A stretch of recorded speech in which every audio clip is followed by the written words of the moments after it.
Hi అండి, welcome to Sapna kitchen. Like, share, subscribe చేసుకోండి. ఈరోజు మనం టమాటా పచ్చడి ఎలా చేసుకోవాలో చూద్దామండి. నేను 2 కేజీల టమాటా తీసుకున్నా. వాటిని మంచిగా శుభ్రంగా కడుక్కొని వాటిని తూడ్చి తడి లేకుండా తూడ్చుకొని కట్ చేసుకుందామండి. కట్ చేసుకొని చిన్నగా కట్ చేసుకొని వాటిని అన్నీ కట్ చేసుకున్న తర్వాత గ్యాస్ వెలిగించుకొని మనం కడాయి దాని మీద పెట్టేసుకున్నాం. గ్యాస్ వెలిగించి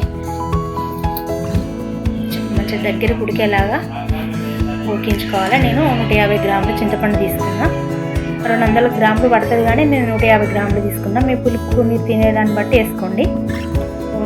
అద్దపావు ఉల్లిగడ్డ తీసుకున్నా. ఆ టమాటాలల్లో ఈ 150 గ్రాముల చింతపండు వేసి ఉడికించుకొని పక్కకు పెట్టుకుందాం. 1/4 కప్పు జీలకర్ర వేసుకున్నా నేను. దానిలో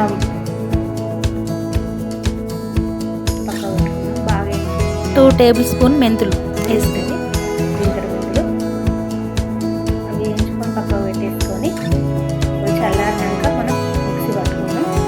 ఈలోపు మనం పోపు దినుసులు అన్నీ వేసుకొని 1/2 కిలో పల్లి నూనె పోసుకున్నాను నేను. నూనె ఎక్కువ పోసుకుంటే చాలా రోజులు ఉంటుంది. పచ్చడి మీద జీలకర్ర, ధనియాలు, ఆవాలు, ఆయిల్ వేసుకున్నాం.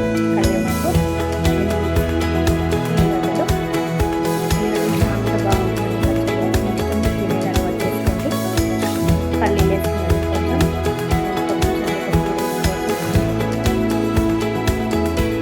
తగినంత ఆవపొడి,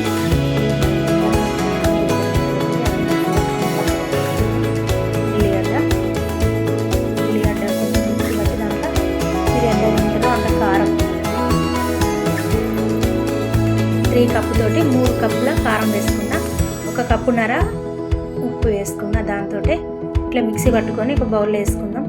ఆవపొడి అల్లనే పట్టుకొని మిక్సీ పట్టుకుందాం. గిన్నెలో వేసుకొని తీసుకొని పక్కకి వేసుకుందాం. అల్లనే జీలకర్ర మెంతుల పొడి.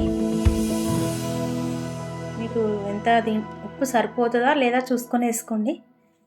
మళ్ళీ తర్వాత చెప్పకుండా వేసుకోవచ్చు. ఆయిల్ వేడి చేసుకొని పక్కకు చల్లారినాక కలుపుకోవాలండి. పచ్చడి నిలువ ఉంటుంది, నెల వరకు ఉంటుంది పచ్చడి.